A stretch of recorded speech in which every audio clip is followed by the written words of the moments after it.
June 25th, Magistrate Elizabeth Juma issued a landmark ruling jailing Sirisia MP John Waluke and his co-accused Grace Wahungu unless they paid a fine of over 2 billion shillings between them. You know, kufungwa 74 years ilinistua. Of course, ilinistua. Na kwa vile kesi iko kotini, mimi hakuna namna yoyote mimi ningefanya. He has been in jail for 4 months now. On Monday, he successfully made an appeal and was released on a 10 million shillings bail. We meet the Sirisia lawmaker at the Nairobi's Arboretum, a seemingly disturbed Waluke taking a lonely walk deep inside the trees. A taste and breath of freedom he craved for more than 100 days. 4 months is a lot of time being in jail. Take us through the journey. How has it been?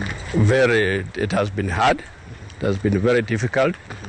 Yeah, because you have changed from your normal living to prison. There's no freedom. Everything, food has changed. Yeah, life is hard. You know, in prison, there are so many problems. So how did you used to run your day-to-day activities? No, you know, there's no doing any activity there because people are just, you cannot do anything. There's a very small compound. From the trappings of parliamentary power to the equalizing life of a common jailbird. We were just treated like any other prisoners, and it was very difficult. For us to adjust, you know, it took like 3 weeks before we adjusted.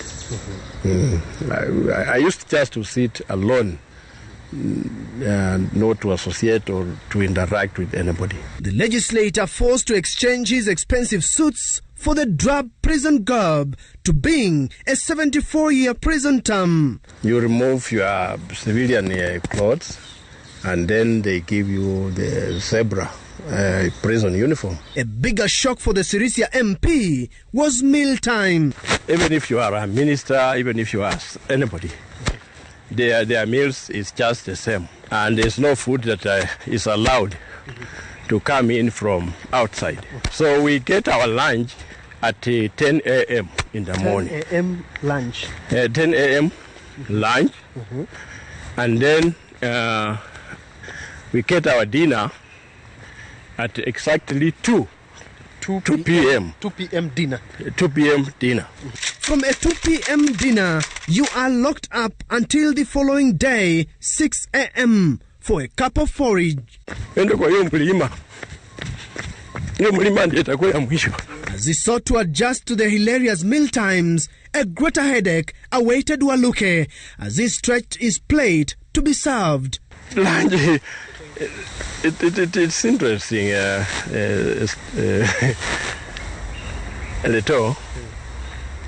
Just some water with some leaves of sukuma wiki. Just a whole leaf of sukuma wiki. Yeah. If you can get luck, maybe 2 leaves. If not, just... There was no cook there that recognized you and maybe threw 2 leaves to your plate? No. That water is mixed with salt. Cooked water anyway. It's like a soup. Yeah, like a soup with those 2 leaves or 1 leaf with some oil on it. And then you well cooked? Not well cooked. It's not very well cooked. Yeah, but it's just watery. And even their food, their ugali is just not well done. Yeah, but because you are jailed, there's nothing you can do. As sunset ushered in darkness, it is bedtime. With the congested prisons in the country, Waluke had to follow the night tradition. Sharing is caring. A small room, several prisoners, each wanting to close their eyes and grab some little sleep before that prison bell rings in the wee hours of the morning. wote wanalala tu line moja wakiface one side side moja.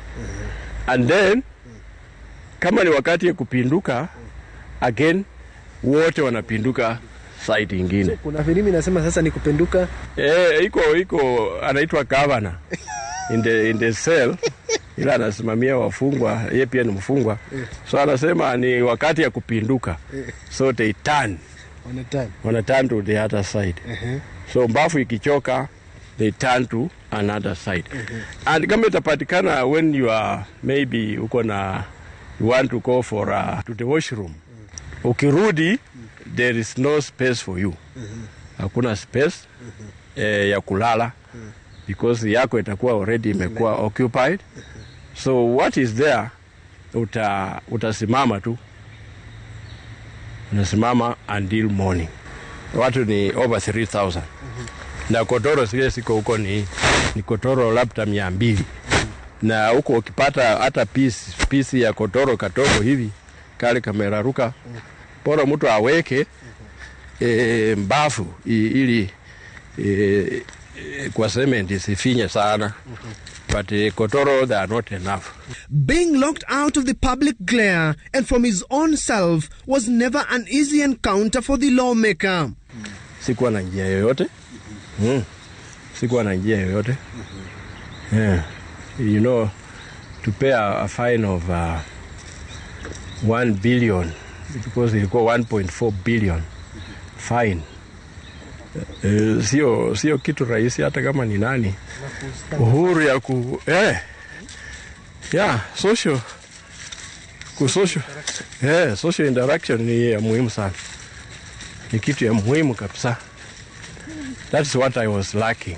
No, there's nobody who dared to, to try and tease me or do whatever. No, they just respected. They were calling me Mheshimiwa.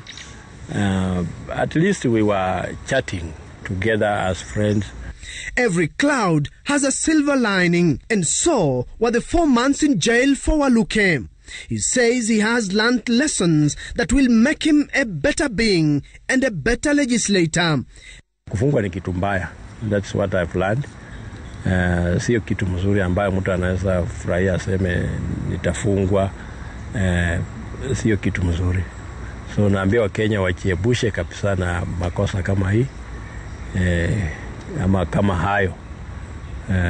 Wachungu. I paid for 57 of them with the these petty offenders. Yeah, with some with a fine of 1,000 or 4,000 or 5,000 or 10,000, even 500 shillings. The people are there who cannot afford. As he navigated through the 4 months of pain, the Sirisia MP met 2 prisoners from his constituency. Surprisingly, he says he paid their school fees through CDF. Kila constituency iko na watu. Like even my constituency. Even there were 2 boys wale nililipianga fees nikiwa mbunge. I made them there. Mmoja alikuwa na bond ya 20,000. Mwingine 10. So I had to pay for them. Yeah. Walikuwa na makosa gani? Makosa ya moja ni ya defilement na ingine ya assault walipigana. And he says he has unfinished business in the constituency. So siasa ni kitu ambayo iko na mambo mengi sana leto if you want to join politics. Mzuri, lakini ni mbaya. His narration painting a picture of pain and deep suffering that he knows and understands best. It's been a tough journey for Sirisia Member of Parliament John Waluke. Put it this way, 120 days in prison. He says he will overcome. Stephen Leto, Citizen TV, Nairobi.